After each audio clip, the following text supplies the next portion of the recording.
ठरलं तर मग मालिकेच्या येणाऱ्या भागामध्ये एक जबरदस्त ट्विस्ट आपण पाहणार आहोत. मूर्ख प्रियाचा प्लॅन फसत ज्या शैलीला ती सर्वांच्या समोर तोंडघशी पाडून सर्वांच्या नजरेतून उतरवण्यासाठी तिने प्लॅन रचलेला असतो, तोच प्लॅन सायली तिच्यावरतीच पालटवणार असते. त्याचबरोबर रविराज सर्वांसमोर प्रियाचं चांगलंच थोबाड फोडणार असतात. परंतु प्रियाने सायलीच्या दुधामध्ये झोपेच्या गोळ्या मिसळून सुद्धा तोच ग्लास नक्की प्रियापर्यंत कसा पोहोचला आणि सायलीने ही बाजी नक्की कशी पलटवली हे आपण या व्हिडिओत पाहणार आहोत.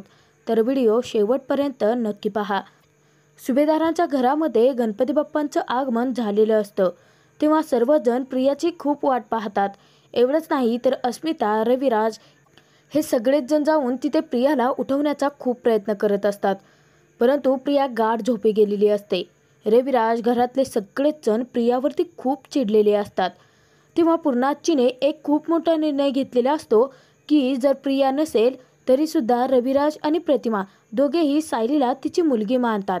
खरं तर सायली त्यांची खरीच मुलगी असते आणि बाप्पाने खूप मोठा चमत्कार घडवून आणलेला असतो की दुरावलेल्या कुटुंबाला, त्या त्रिकुटाला एकत्र आणत त्यांच्या हातून स्वतःची पूजा त्यांनी करवून घेतलेली असते. प्रियाला फोन लावून थकून गेलेला नागराज अखेर आता आरती चालू असताना तेथून सटकतो. तो प्रियाच्या रूममध्ये जातो आणि प्रियाला झोपेतून पाणी तिच्या तोंडावरती फेकून उठवतो. तरीसुद्धा प्रिया पुरती जागी होत नसते. शेवटी नागराजने प्रियाला झोपेतून जाग केलेलं असतं आणि तिला त्याने सांगितलेलंही असतं की जर आपले प्लॅन असेच फसत राहिले ना तर एक दिवस तो नागराज प्रतिमा वहिनी, रविराज दादा आणि त्या सायली यांच्या ऐवजी तुला नाही तर मला मारेल असं सांगून नागराज तेथून निघून गेला असता प्रियाचे झटक्यात डोळे उघडतात आणि प्रिया आता जेव्हा पूर्ण जागी होते तेव्हा तिच्या कानावरती आरतीचा आवाज यायला लागतो. प्रिया विचार करते की म्हणजे मी आतापर्यंत कशी काय झोपून होते आणि माझ्याशिवाय घरातली पूजा पूर्णही झाली. आता सगळ्यांनी आरती केली आहे आणि मी तिथं नाही आहे असं झालं असता तर सगळेजण माझ्यावरती खूप चिडले असते.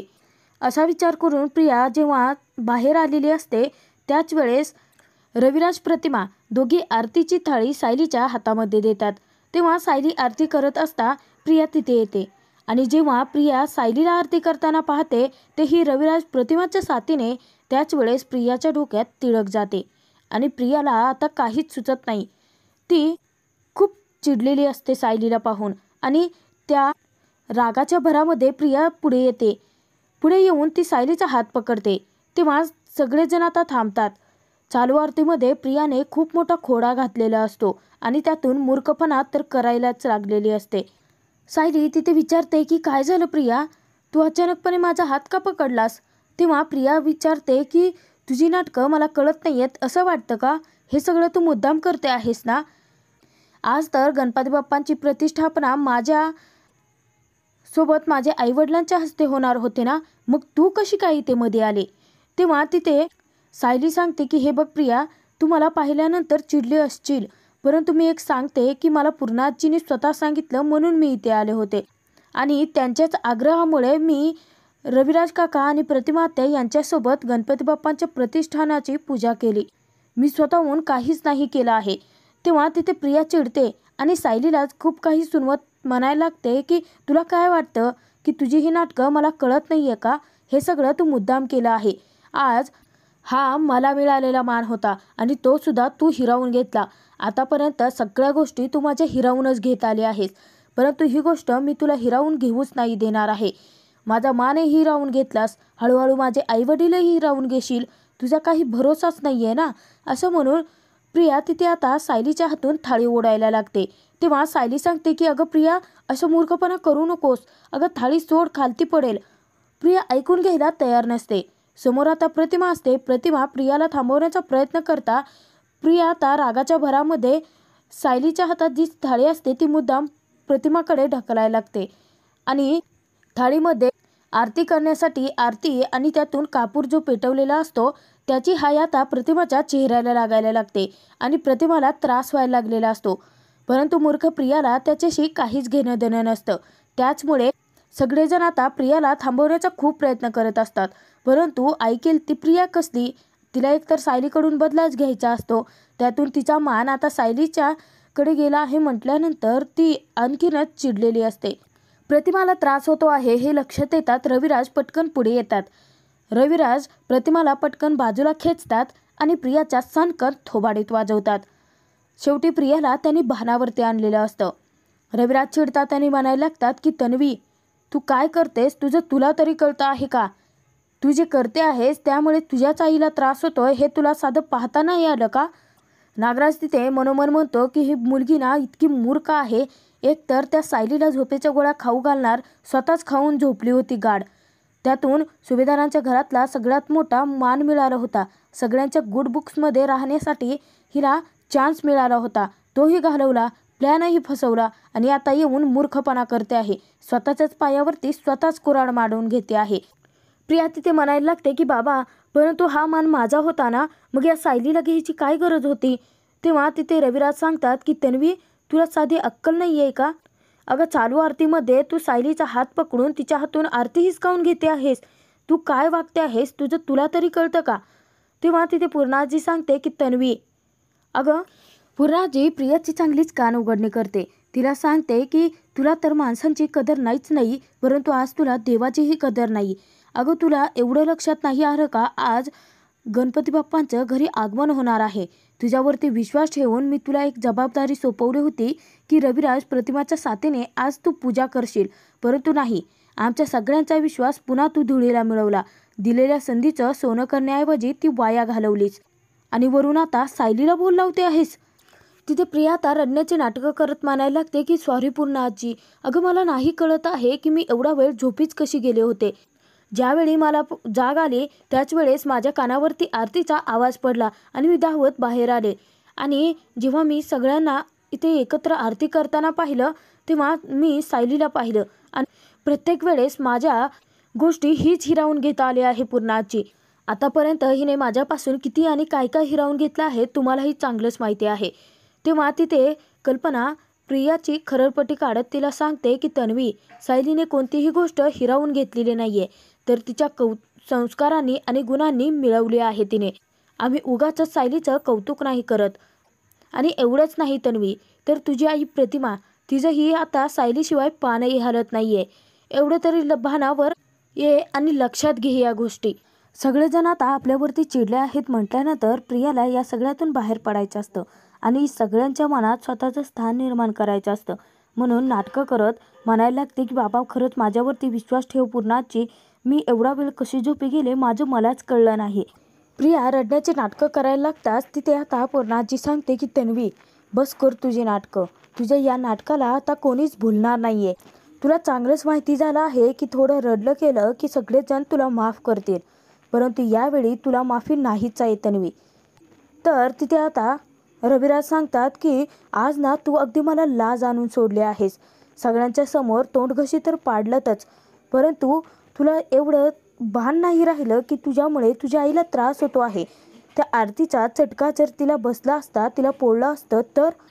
तेव्हा प्रिया आता लगेचच प्रतिमाकडे जाते आणि प्रतिमाला म्हणायला लागते की आई अगं तू तरी समजावून सांग ना गं, मी काहीच मुद्दाम केलेलं नाहीये. मला कळत नाहीये की मी एवढा वेळ गाढ कशी काय झोपी गेले.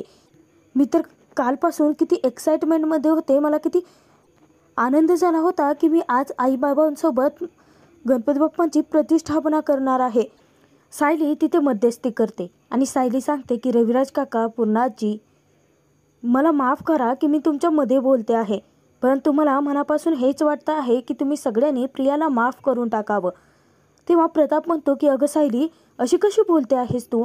अगं तिने तुझ्यावरती आरोप केलेत, परंतु ते सगळं सोड, तिच्यामुळे प्रतिमाला त्रास झाला. रविराज म्हणतो अगदी त्याचप्रमाणे जर प्रतिमाला पोळलं असतं, चटका लागला असता तर काय करायचं होतं आपण? तेव्हा सायली सांगते की बाबा खरंच मी समजून घेऊ शकते, परंतु बघा ना आज आपल्या घरांमध्ये गणपती बाप्पांची प्रतिष्ठापना झाली आहे. एवढा छान उत्साहाचा आनंदाचा दिवस आहे.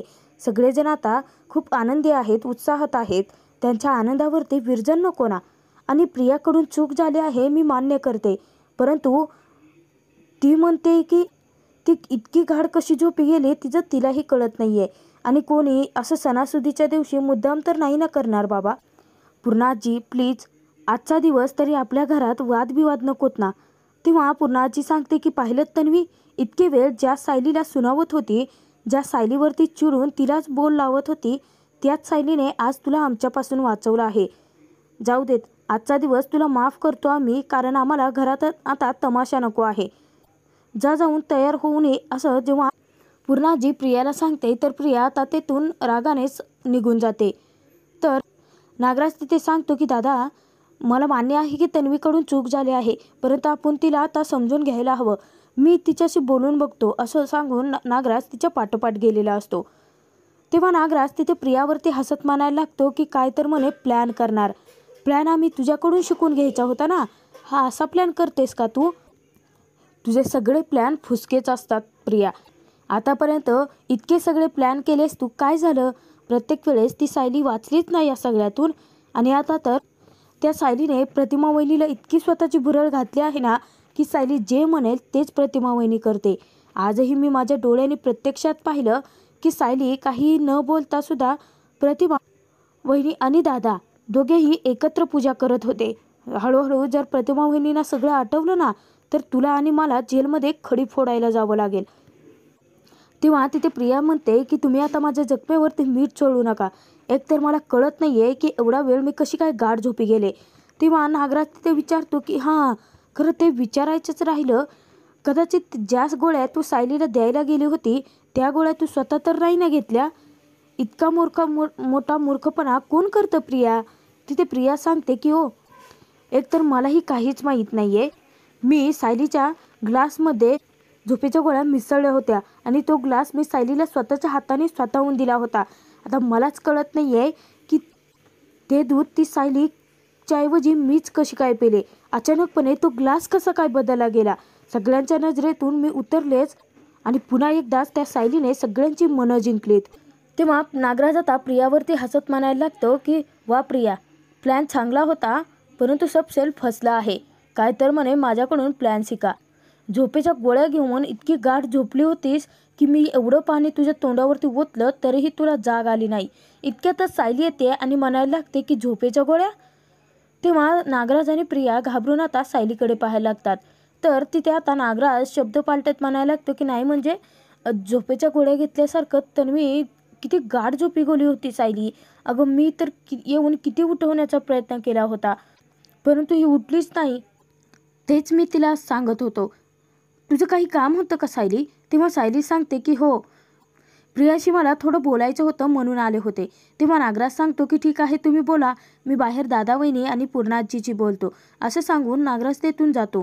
तर प्रिया आता सायलीवरती चिडते आणि म्हणायला लागते की बाहेर एवढं स्वतःचं कौतुक करवून घेतलं आहे, ते पुरेसं नाही आहे का तुझ्यासाठी? नाही म्हणजे ते अजून मला काय सुनवायला आले आहेस? तेव्हा तिथे आता प्रियाला सायली सडेतोड उत्तर देत म्हणते की सुनवायला नाही आले, तुझी चांगलीच कान उघडणी करायला आले आहे. प्रिया, मी तुला सक्त ताकीद दिली होती की इथून पुढे माझ्या विरोधात प्लॅन तर करूच नकोस, बरोबर घरच्यांना त्रास होईल असं काही वागू नको.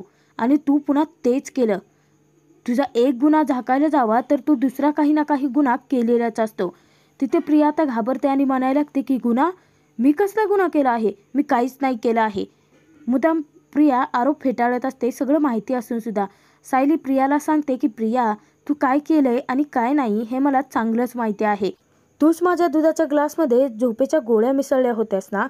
तेव्हा प्रिया धक्क्याने सायलीकडे पाहायला लागते.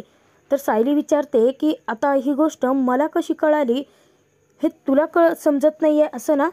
परंतु प्रिया, ज्या दिवशी जिन्यावरून तू मला ढकलून देऊन माझ्यावरती एक जीव घेणा प्रकारचा हल्लाच केला होता ना तू, जेव्हा मी हॉस्पिटलमध्ये बरी झाले तेथून घरी आले ना, तेव्हाचपासून मी ठरवलं होतं की तुझ्यावरती नजर ठेवायची आणि तुझ्या जे काही प्लॅन असतील त्याचा एक पाऊल पुढे जाऊन विचार करायचा.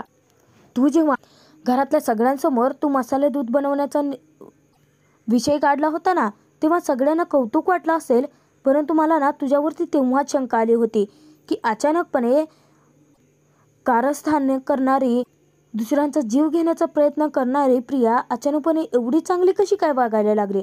आणि म्हणूनच किचनमध्ये तुझ्यावरती नजर ठेवण्यासाठीच मी आले होते, परंतु तू तेथूनही मला जायला सांगितलंस.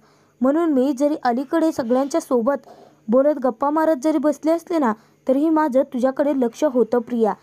ज्यावेळी तू ग्लासमध्ये ते गोळ्या मिसळल्या होत्या ना, तेव्हा मला कळत नव्हतं की तू नक्की ग्लासमध्ये काय टाकलं आहे. परंतु मी एक विचार केला होता की ज्या ग्लासमध्ये तू जे काही टाकलं आहेस ते प्यायचं नाही.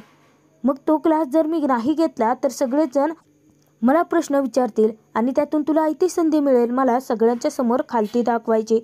म्हणून तू जेव्हा विमलताईंच्या हातात ट्रे दिला आणि त्यानंतर बाकी सगळ्यांना तो दुधाचे ग्लास देत होती, तेव्हा मी गुपचूपपणे विमलताईंना करून तो ग्लास बदलायला सांगितला होता.